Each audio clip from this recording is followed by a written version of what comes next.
a story of humanity that changed lives forever. On a hot summer afternoon, on the bustling Rua Augusta in downtown Sao Paulo, something happened that no one saw coming. It was one of those days when the sun mercilessly scorched the asphalt, and waves of heat seemed to rise from the crowded streets. People hurried along, searching desperately for shade, and the air conditioning of shops became a sacred relief amid this urban rush. There was a small bar called Esperança, run by João Silva, a 45-year-old man who had built his life from scratch. João wasn't just the owner, he was the soul of the place. Always warm and friendly. He knew most of his regulars by name and had a kind word for anyone who walked through his door. Esperança was far from luxurious. In fact, it was quite modest. A few white plastic tables, chairs showing the wear of time, and a wooden counter João himself had restored. The walls were decorated with old photos of the neighborhood and framed motivational quotes. Yet, despite its simplicity, the bar had something special, a welcoming atmosphere that made anyone feel at home. That particularly sweltering afternoon, around 3 o'clock, a figure appeared at the door. A man of roughly 60, thin, in torn and dirty clothes, with disheveled gray hair and bare feet. Yet his eyes held a dignity that sharply contrasted with his worn appearance. The man hesitated at the entrance. He knew all too well how these situations usually ended. He had been turned away from dozens of places, met with contemptuous stares and even threats. But the heat was unbearable, and his thirst was growing desperate. For 2 days, he had barely had water, just a few sips from a public fountain. That didn't always work. Summoning courage, he approached the counter where João was arranging some glasses. A few regulars watched the scene with curiosity and, admittedly, some judgment.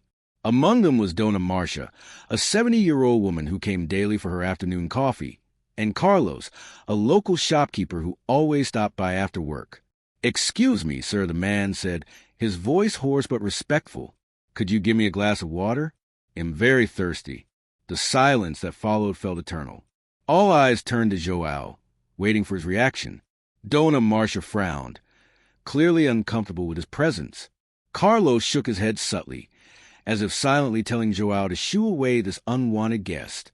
João stopped what he was doing and looked the man directly in the eyes. For a few seconds, long enough to feel like an eternity, studied the man's face. He saw more than the dirt and tattered clothes. He saw something deep in the dignity of a human being who, despite all adversity, still carried himself with politeness and respect. Then, to everyone's surprise, João didn't just fill a glass with cold water. He did something entirely unexpected. He placed a glass on a tray, added ice cubes, a slice of lemon, and served it just like he would for any paying customer. But that wasn't all. "Would you like to sit down?" João asked, pointing to an empty table by the window. "It's very hot out there." The man was so surprised that, for a moment, he couldn't speak. Tears welled in his eyes, not of sadness, but of a deep, long-forgotten gratitude. He nodded and made his way to the table, still in disbelief. Dona Marcia whispered something to Carlos, clearly disapproving. Some other patrons exchanged uneasy glances, but João didn't seem to care. He continued treating the man with the same courtesy he offered anyone else. After a few minutes, once the man had quenched his thirst and regained some strength, João approached again. "Are you hungry?" he asked simply. Once again, silence filled the room. Even the usual onlookers were stunned. Carlos stood up, clearly uneasy, and walked to the counter. "João, don't you think you're overdoing it?" Carlos murmured. "People like that, if you give them an inch, they'll come back all the time. And you could scare off the regular customers." João looked at him calmly, but firmly. "Carlos, how long have you been my customer?" "About 5 years." "Why, in all that time, have I ever denied you anything? Treated you badly even once?"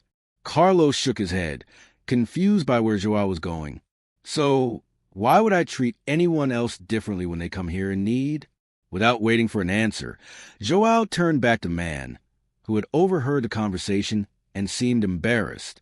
"Do you like ham and cheese sandwiches?" João asked with a genuine smile. The man, still processing so much kindness, simply nodded. João went to the small back kitchen and began preparing a proper sandwich. not just thrown together bread and ham. He toasted the bread, added a generous portion of ham and cheese, tomato, lettuce, and even a bit of mayonnaise. While Joao prepared the food, something remarkable happened.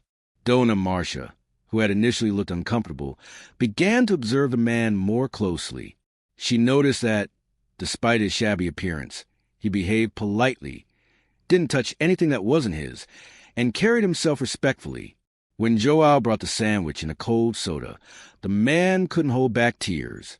"Sir, I can't pay for this," he stammered. "Who said anything about paying?" Joao replied, sitting at the table next to him. "What's your name?" "Antonio." The man answered hesitantly.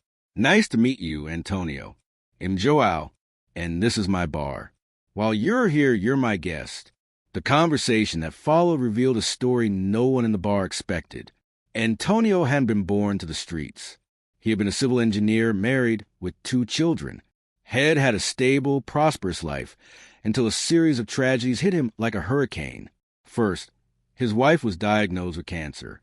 Antonio spent all his savings on treatment, sold his house, car, everything of value. Still, it wasn't enough. His beloved wife passed away after 2 years of fighting. Devastated and deeply in debt, Antonio turned to alcohol to numb the pain. He lost his job, then his relationship with his children, who drifted away, worried but unable to help. In just a few years, the man who had built a life saw it all collapse like a house of cards. "I've been living on the streets for 3 years," Antonio said quietly. "At first, I tried to find work, but without a fixed address, proper documents, or even a place to shower, it's almost impossible." Joao listened without judgment or interruption. Remarkably, the other patrons also started paying attention. Dona Marcia, who had wrinkled her nose minutes before, now listened with genuine interest. "The hardest part," Antonio continued, "isn't the hunger or the cold. It's the invisibility. People look at you like you're an object, not a person. Weeks go by without anyone speaking to me with respect until today." At that moment, something shifted in the bar. Carlos, who had criticized Joao, now seemed to reflect on his own words. Dona Marcia discreetly wiped a tear from her eye. Joao didn't just offer food and drink to Antonio that day. He offered something far more valuable: dignity and respect. He treated him as he would anyone, regardless of social status or appearance. After Antonio finished eating, Joao made an unexpected offer. "Antonio, how about helping me here at the bar? I need someone to help with cleaning, organizing stock, little things like that. I can't pay much, but I can offer meals, and there's a small room in the back you could use." Antonio was shocked. No one had offered him a chance to work and rebuild his life in years. His first reaction was distrust. Could this be true? A cruel trick? But Joao was serious. He saw in Antonio not a homeless man, but a man deserving a second chance. More than that, Joao recognized that all of us are just a few steps away from a tragedy that could change our lives entirely. "Why are you doing this for me?" Antonio asked, still incredulous. Joao smiled and shared his own story. He hadn't been born a bar owner either. He had been fired from a factory at 35 when the company closed during an economic crisis. Unemployed for over a year, struggling, sometimes sleeping at relatives' houses because he couldn't pay rent. "The difference between us, Antonio, might just be luck," Joao said. "I had a support network when I was falling. You didn't. But that doesn't mean you're any less deserving of a chance." Antonio's transformation was gradual but remarkable. In the first days, he was still wary, expecting Joao might change his mind at any moment. But as days passed and Joao kept his word, Antonio began to flourish. The small back room, once just a storage space, was cleaned and organized. Joao found some gently used clothes, helped Antonio renew his documents, and even accompanied him to a health clinic to address medical issues he had developed on the streets. The bar's patrons also changed. Dona Marcia, initially prejudiced, became one of Antonio's biggest supporters, bringing clothes and hygiene products. Carlos admitted his mistake and now greeted Antonio warmly whenever he saw him. Even more surprisingly, Antonio began showing his skills. His civil engineering background proved invaluable.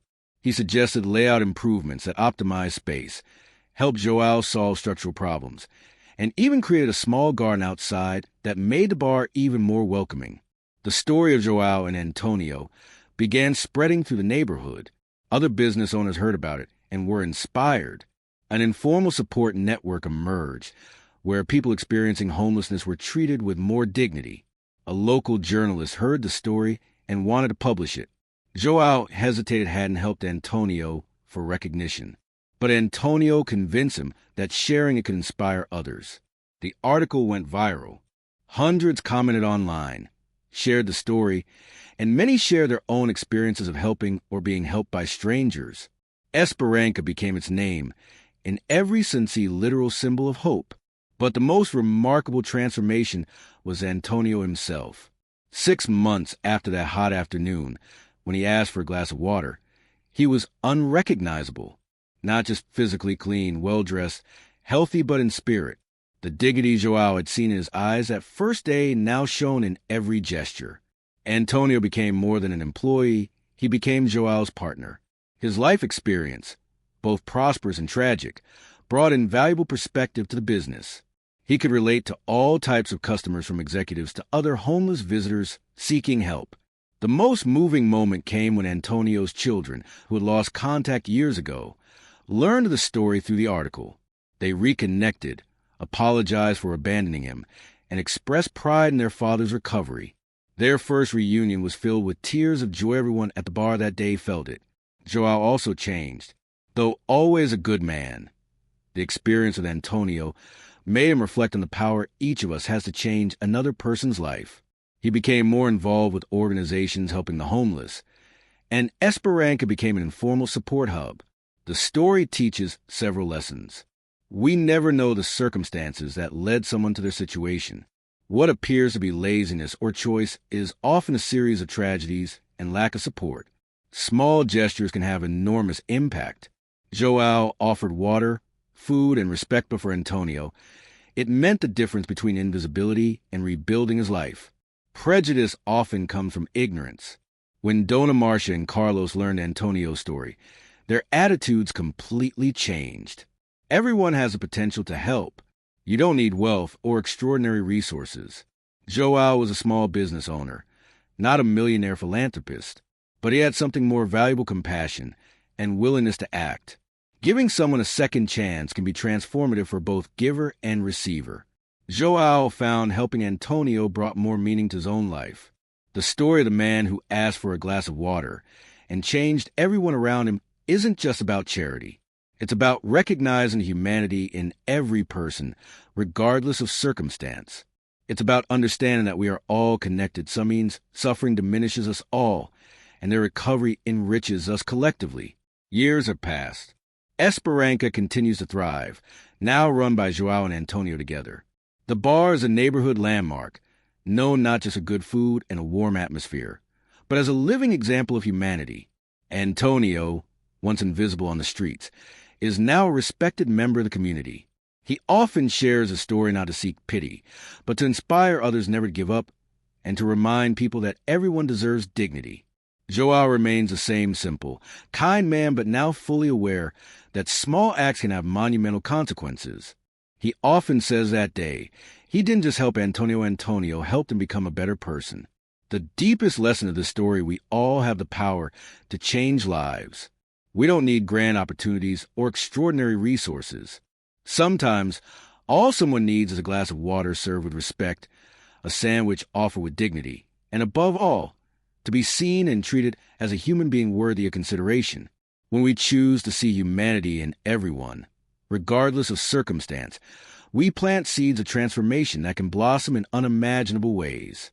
Joao and Antonio's story reminds us that true wealth is not in what we accumulate, but what we share, and that the greatest gift we can give is a chance to restore someone's dignity and hope.